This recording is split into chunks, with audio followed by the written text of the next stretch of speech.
Stations के आसपास के क्षेत्रों को विकसित करने की योजना बनाई गई है। इसका उद्देश्य यात्रियों और अन्य हितधारकों की स्टेशंस तक पहुंच की सुविधाओं में वृद्धि करना है, साथ ही आर्थिक गतिविधियों को बढ़ावा देना भी है। यह राज्य सरकारों, नगर निगमों और शहरी विकास प्राधिकरणों की संस्थागत क्षमता को बढ़ाएगा। जलभृत मानचित्र और प्रबंधन कार्यक्रम NAQUIM aquifer mapping and management programme Jal Shakti मंत्रालय की योजना है। ये केंद्रीय भूजल board central ground water board CGWB ने देश में जलभृतों का मानचित्रण करने के लिए 2012 में NAQUIM शुरू किया था। जलभृत भूजल से संतृप्त छिद्रपूर्ण चट्टान या तलछट का एक निकाय होता है। NAQUIM को भूजल प्रबंधन और विनियमन योजना के एक भाग के रूप में शुरू किया गया था। इसका उद्देश्य भूजल प्रबंधन के लिए योजनाएं विकसित करने हेतु जलभृतों का चित्रण और उनके लक्षणों का वर्णन करना है। इसका कार्य भूगर्भिक ढांचे, जल विज्ञानी संबंधी विशेषताओं, जल स्तर तथा प्राकृतिक और मानव जनित संदूषकों के प्रभावी होने के संबंध में व्यापक एवं वास्तविक जानकारी प्रदान करना है। न्यायपालिका के लिए अवसंरचना संबंधी सुविधाओं के विकास हेतु केंद्र प्रायोजित योजना central sponsored scheme for development of infrastructure facility for the judiciary विधि और न्याय मंत्रालय की योजना है। ये न्यायपालिका के लिए अवसंरचना सुविधाओं के विकास हेतु केंद्र प्रायोजित योजना सेंट्रल स्पॉन्सर्ड स्कीम 1993-94 में अपने परिचालन के बाद से ही जिला और अधीनस्थ न्यायालयों में न्यायिक बुनियादी ढांचे को मजबूत कर रही है। योजना के बारे में योजना की अवधि इसे 2026 तक बढ़ा दिया गया है। उद्देश्य सभी राज्यों के केंद्रशासित प्रदेशों में अदालत भवनों और न्यायिक अधिकारियों जुडिशियल ऑफिसर्स के लिए आवासीय क्वार्टर के निर्माण के लिए राज्य सरकारों के संसाधनों में वृद्धि करना। योजना वित्त पोषण केंद्र और राज्यों के बीच 60:40 के अनुपात में 8 पूर्वोत्तर राज्यों और 2 हिमालयी राज्यों के बीच 90 और 10 के रेशियो में के अनुपात में वित्त पोषण साझा किया जाता है। केंद्र शासित प्रदेशों को 100% केंद्रीय वित्त पोषण प्राप्त होता है। फास्ट ट्रैक स्पेशल कोर्ट्स विधि और न्याय मंत्रालय की योजना है। ये fast track special court FTSCs योजना को 2023 से आगे 3 वर्षों के लिए अर्थात मार्च 2026 तक बढ़ा दिया गया है। योजना के बारे में योजना का प्रकार यह एक केंद्र प्रायोजित योजना है। योजना के उद्देश्य महिलाओं और बच्चों की सुरक्षा बढ़ाना। वित्त पोषण इस योजना में केंद्र सरकार की हिस्सेदारी का वित्त पोषण निर्भया फंड से किया जाता है। अन्य उद्देश्य बलात्कार तथा यौन अपराधों से बच्चों का संरक्षण अधिनियम पॉस्को अधिनियम के मामलों के शीघ्र निपटान के लिए देश भर में विशेष पॉस्को न्यायालयों सहित फास्ट ट्रैक विशेष न्यायालयों FTSCs की स्थापना करना। न्यायालय की संरचना प्रत्येक न्यायालय में एक न्यायिक अधिकारी और 7 कर्मचारी सदस्य होते हैं। योजना के लिए पात्र 31 राज्यों और केंद्र शासित प्रदेशों में से 30 इस योजना में शामिल हो चुके हैं। निर्भया फंड महिला और बाल विकास मंत्रालय ministry of women and child development Nirbhaya fund के तहत वित्त पोषित किए जाने वाले प्रस्तावों और योजनाओं का मूल्यांकन या सिफारिश करने वाला नोडल मंत्रालय है। राष्ट्रीय अनुसूचित जनजाति हब सूक्ष्म लघु और मध्यम उद्यम मंत्रालय इस हब में 1 लाख से अधिक लाभार्थियों का पंजीकरण किया जा चुका है।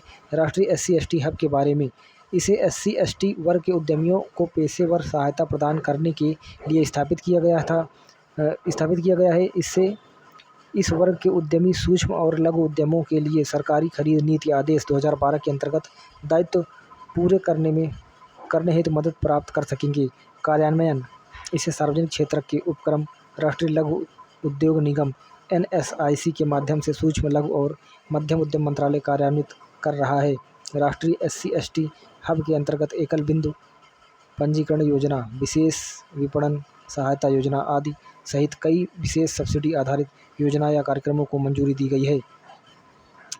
ग्रामोदय विकास योजना GVY ग्रामोदय विकास योजना GVY सूक्ष्म लघु और उद्यम मंत्रालय सूक्ष्म लघु और मध्यम उद्यम मंत्रालय मिनिस्ट्री ऑफ MSME की योजना है ये। ग्रामोदय विकास योजना GVY खादी और ग्रामोद्योग विकास योजना KGVY का एक घटक है। अन्य दो घटक खाद्य विकास योजना और खाद्य अनुदान हैं।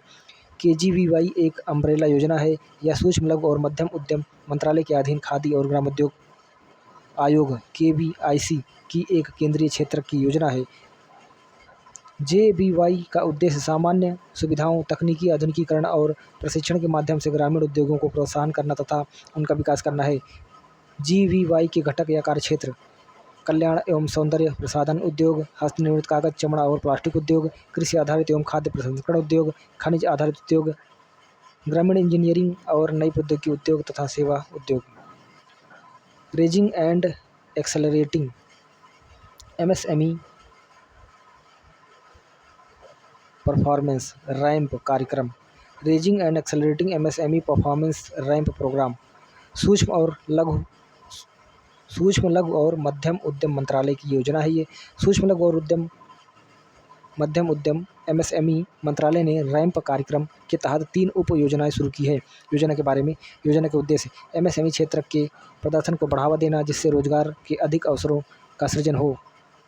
योजना का प्रकार केंद्रीय क्षेत्र की एक योजना। योजना की अवधि 2021-22 से लेकर 25-26 तक।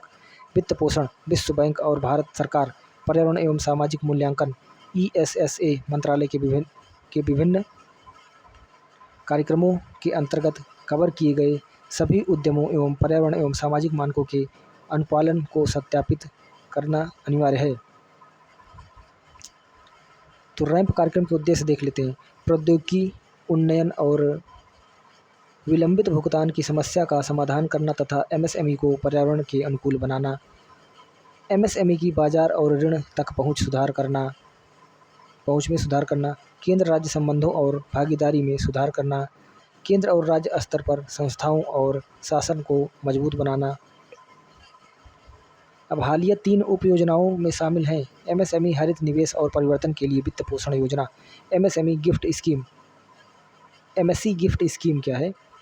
इसका उद्देश्य MSMEs को ब्याज में छूट देना और ऋण गारंटी समर्थन के जरिए हरित प्रौद्योगिकी को अपनाने में मदद करना। चक्रीय अर्थव्यवस्था में समर्थन और निवेश के लिए MSE योजना, MSE स्पाइस स्कीम। इसके तहत ऋण सब्सिडी के जरिए चक्रीय अर्थव्यवस्था से जुड़ी परियोजना का समर्थन किया जाएगा। इसके अलावा यह योजना MSME क्षेत्र के 2070 तक शून्य उत्सर्जन के सपने को साकार करने में मदद करेगी। विलंबित भुगतान के लिए ऑनलाइन विवाद समाधान पर MSME योजना, MSME ODR स्कीम। इसके तहत MSMEs के लिए विलंबित भुगतान जैसे मुद्दे के समाधान हेतु आधुनिक IT उपकरणों और आर्टिफिशियल इंटेलिजेंस के साथ कानूनी समर्थन को समन्वित किया जाएगा। समर्थ अभियान। ग्रामीण विकास मंत्रालय समर्थ अभियान का उद्देश्य ग्रामीण क्षेत्रों में ग्राम पंचायत स्तर पर डिजिटल लेन देन को बढ़ावा देना है। यह डिजिटल अर्थव्यवस्था में ग्रामीण समुदायों की भागीदारी को सशक्त बनाएगा, साथ ही उन्हें डिजिटल लेन देन के लाभ उठाने में समर्थ बनाएगा। National logistic portal marine NLPM national logistic portal marine. पत्तन पोत परिवहन और जलमार्ग मंत्रालय। पत्तन पोत परिवहन एवं जलमार्ग मंत्रालय ने NLPM का सागर सेतु मोबाइल ऐप लॉन्च किया है। NLPM एक राष्ट्रीय समुद्री सिंगल विंडो मंच है। इसमें पूर्ण एंड टू एंड लॉजिस्टिक समाधान शामिल है। यह निर्यातकों, आयातकों और सेवा प्रदाताओं को दस्तावेज का निर्बाध रूप से आदान प्रदान करने तथा व्यापार करने में मदद करता है। NLPM का व्यापक विजन सरकार से सरकार, गवर्नमेंट टू गवर्नमेंट, सरकार से व्यवसाय, गवर्नमेंट टू बिजनेस और व्यवसाय से व्यवसाय, बिजनेस टू बिजनेस मॉडल में अलग अलग हितधारकों की आवश्यकताओं की पूर्ति करना है। इसमें इकोसिस्टम में अलग अलग port operating system, terminal operating system और अन्य हितधारक प्रणालियों के साथ एकीकृत होने की क्षमता है।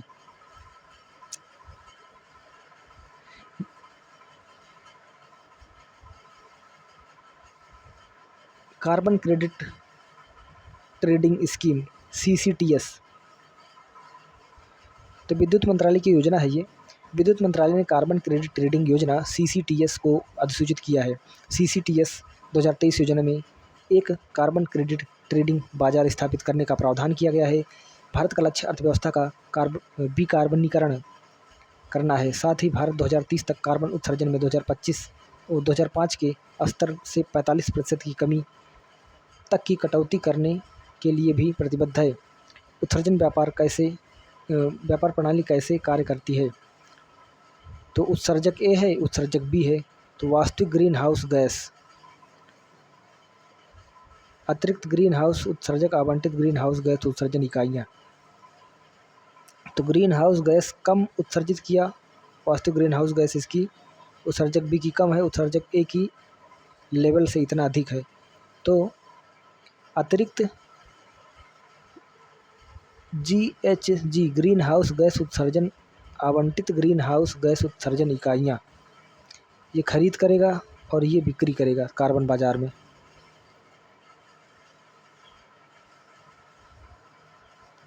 CCTS की घोषणा पहली बार ऊर्जा संरक्षण अधिनियम 2001 के तहत की गई थी। इसे ऊर्जा संरक्षण संशोधन विधेयक 2022 द्वारा संशोधित किया गया था। CCTS के मुख्य बिंदु, यह राष्ट्रीय संचालन समिति NSC अर्थात Indian carbon market governing board ICMGB का गठन किया जाएगा।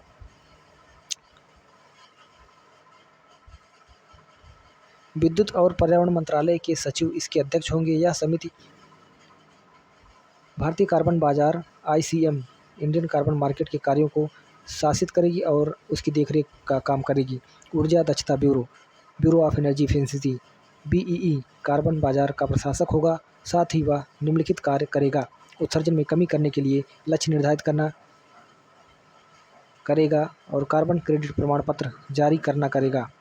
कार्बन सत्यापन एजेंसियों को मान्यता प्रदान करेगा। केंद्रीय विद्युत विनियामक आयोग central electricity regulation commission CERC सभी व्यापारिक गतिविधियों के लिए विनियामक कार्य करेगा। Grid controller of India ICM के लिए एक रजिस्ट्री के रूप में कार्य करेगा। स्टार लेवलिंग प्रोग्राम विद्युत मंत्रालय की योजना है। ये सरकार के स्टार लेवलिंग कार्यक्रम के परिणामस्वरूप स्प्लिट AC और विंडो AC की ऊर्जा दक्षता में सुधार हुआ है।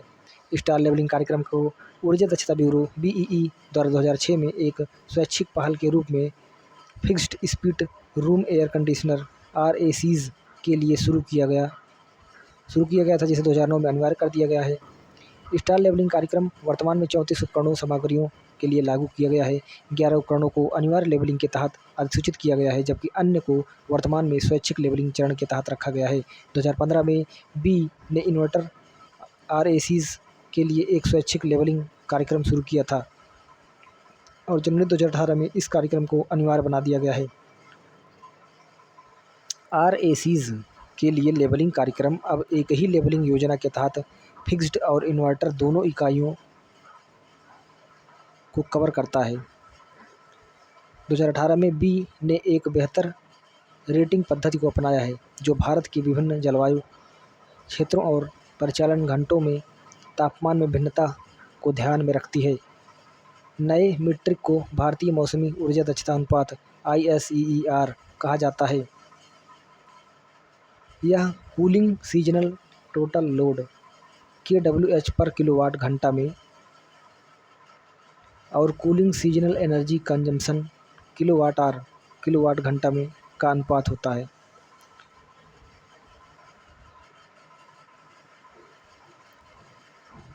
पर्वतमाला परियोजना राष्ट्रीय रोपवे विकास कार्यक्रम सड़क और परिवहन और राजमार्ग मंत्रालय का योजना है। ये भारत सरकार पर्वतमाला परियोजना के अंतर्गत 5 साल में 250 से ज़्यादा परियोजनाओं को विकसित करने की योजना बना रही है। इसकी घोषणा पहली बार 2022-23 के केंद्रीय बजट में की गई थी। इसे सार्वजनिक निजी भागीदारी पब्लिक प्राइवेट पार्टनरशिप मोड में क्रियान्वित किया जाएगा। यह कार्यक्रम दुर्गम पहाड़ी क्षेत्रों में पारस्परिक सड़कों के स्थान पर एक बेहतर और पारिस्थितिकी रूप में संधारणीय विकल्प प्रदान करेगा। यह कार्यक्रम पर्यटन को बढ़ावा देगा। इसके अतिरिक्त यह यात्रियों के लिए संपर्क और सुविधाओं में सुधार पर भी केंद्रित होगा। इस योजना के लिए सड़क परिवहन और राजमार्ग मंत्रालय नोडल मंत्रालय है। एक स्टेशन एक उत्पाद, one station one product OSOP योजना रेलवे मंत्रालय की योजना है ये। रेल मंत्रालय ने भारतीय रेलवे के लिए OSOP योजना शुरू की है। इसका उद्देश्य वोकल फॉर लोकल के विजन को बढ़ावा देना है, साथ ही हाशिए पर रहने वाले वर्ग के लिए अतिरिक्त आय के अवसर सृजित करना है। इस योजना के तहत रेलवे स्टेशनों पर देशज या स्थानीय उत्पादों को प्रदर्शित करने, बेचने और बेहतर विजिबिलिटी के लिए OSOP आउटलेट्स आवंटित किए जाएंगे। एकरूपता के लिए OSOP स्टॉल्स को राष्ट्रीय डिजाइन संस्थान ने डिजाइन किया है। OSOP स्थान विशेष के लिए विशिष्ट हैं। इसमें स्वदेशी जनजातियों द्वारा बनाई गई कलाकृतियाँ, स्थानीय बुनकरों द्वारा तैयार हथकरघा आदि शामिल हैं। राष्ट्रीय जेनेरिक दस्तावेज पंजीकरण प्रणाली national generic document registration system NGDRS ग्रामीण विकास मंत्रालय की योजना है ये। NGDRS एक राष्ट्र एक सॉफ्टवेयर पहल के अंतर्गत देश भर के पंजीकृत विभागों के लिए एक विकसित के लिए एक जेनेरिक अनुप्रयोग है। उद्देश्य एक राष्ट्र एक सॉफ्टवेयर के विचार को सक्षम करना, संपत्ति का मूल्यांकन, शुल्क की स्वचालित गणना सहित ऑनलाइन दस्तावेज जमा करने को सक्षम करके नागरिकों का सशक्तिकरण करना, पंजीकरण प्रक्रिया में सभी हितधारकों के लिए एकल मंच के रूप में कार्य करना। NGDRS राज्यों को राज्य की स्थितियों के अनुकूल और आवश्यकताओं के अनुसार सॉफ्टवेयर में बदलाव करने की सुविधा प्रदान करना। गर्भइनी या गर्भइनी कार्यक्रम जन्म के परिणामों पर उन्नत अनुसंधान के लिए अंतःविषयक समूह DBT भारत पहल।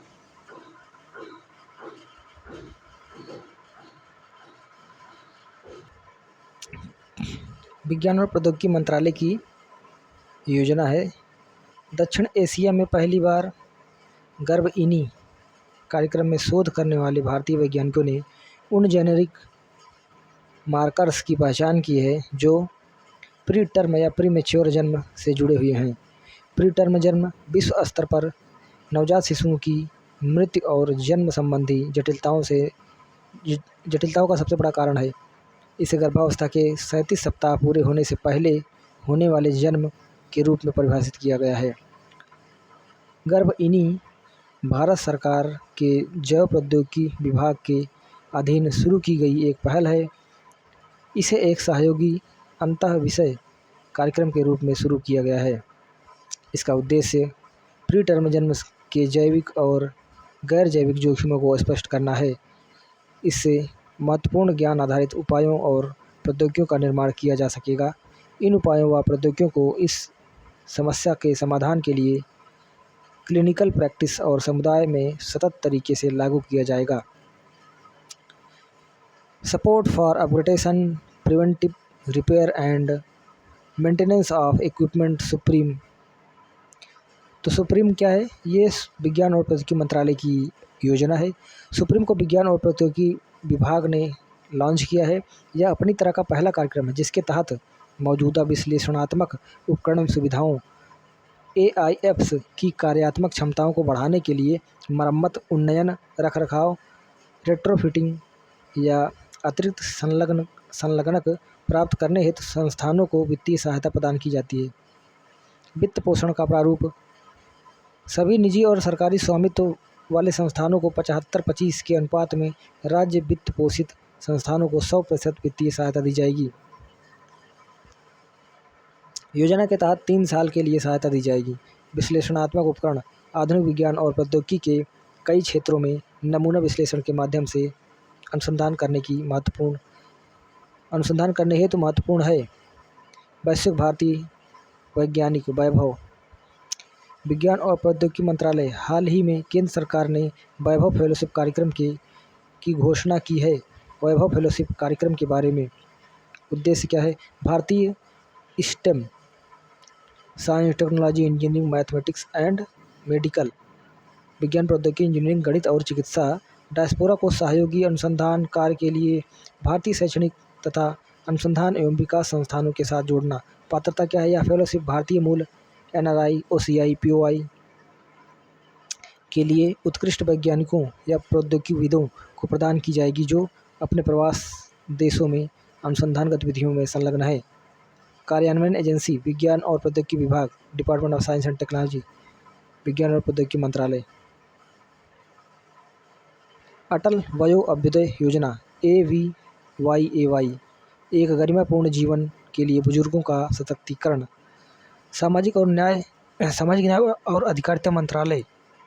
पृष्ठभूमि: सामाजिक न्याय और अधिकारिता मंत्रालय ने 2021 में एक अम्ब्रेला योजना के रूप में ABYAY को शुरू किया था। इसे पहले वरिष्ठ नागरिकों के लिए राष्ट्रीय कार्य योजना के नाम से जाना जाता था। इसका उद्देश्य एक ऐसे समाज का निर्माण करना है जहां वरिष्ठ नागरिक मजबूत सामाजिक और अंतरपीढ़ीगत संबंधों के साथ स्वस्थ, गरिमापूर्ण और आत्मनिर्भर जीवन जी सकें। ABYAY के घटक: वरिष्ठ नागरिकों के लिए एकीकृत कार्यक्रम IPSRC। इसके तहत वरिष्ठ नागरिक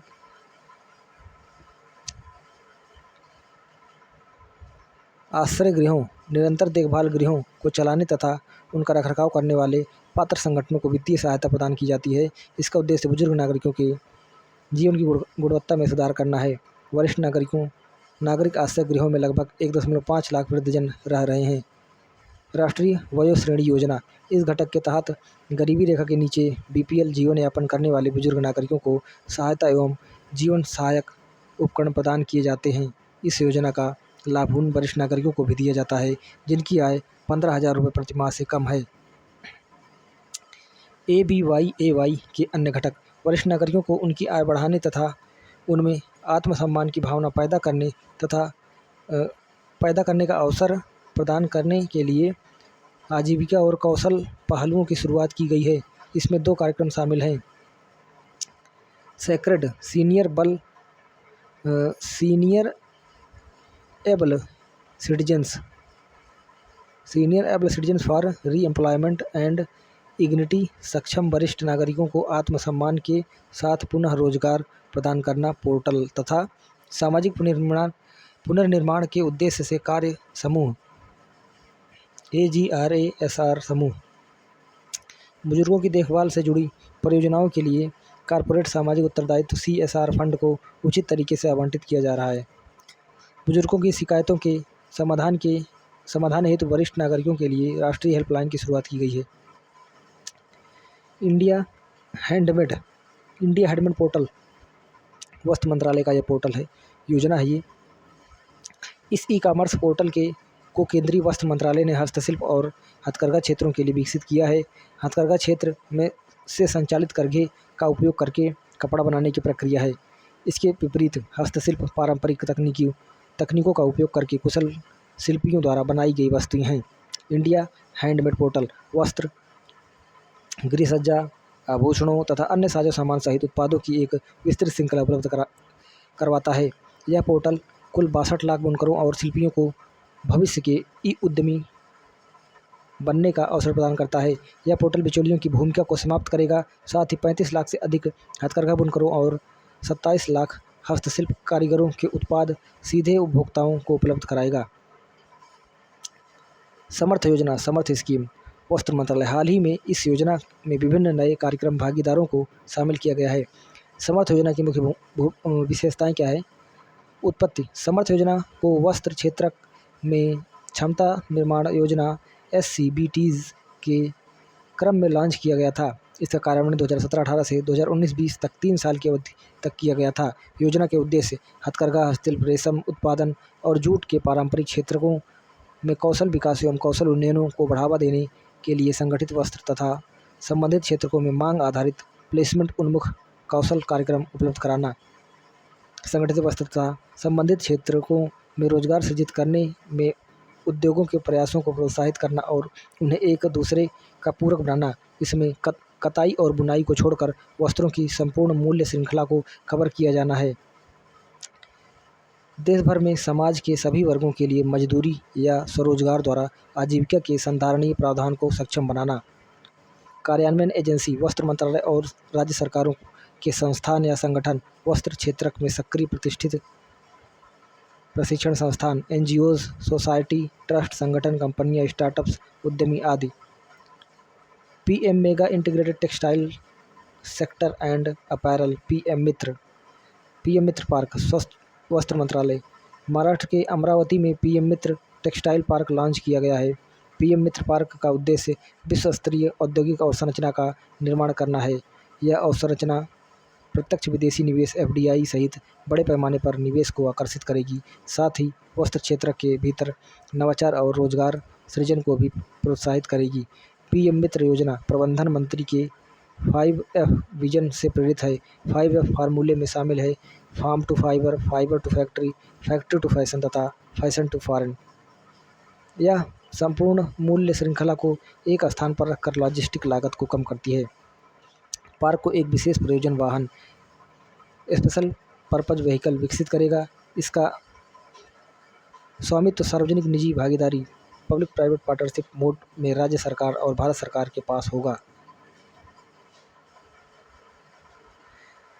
तो इस तरह से हमने ये सुर्खियों में रही योजनाएं जो है उसको समाप्त कर दिया है।